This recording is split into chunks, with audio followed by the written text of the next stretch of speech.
السلام عليكم ورحمة الله وبركاته. فيديو غير حاوت لقله مركب كواد وأنا جو بولاد نور حسينة ورديان قايرة كنول حاوت لقله يعني كحصة أبغى منك فكرة الله هاي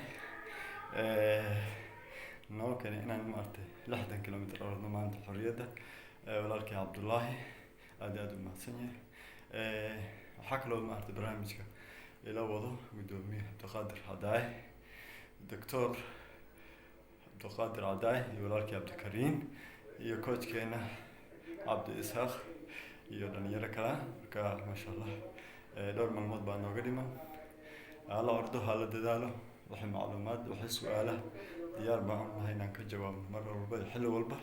groupkana waa ka soo groupkiina soo dhawaasho wanaagsan dadaal wacan guul iyo gobonimo caafimaad badan aan u rajeynaa. Assalaamu calaykum.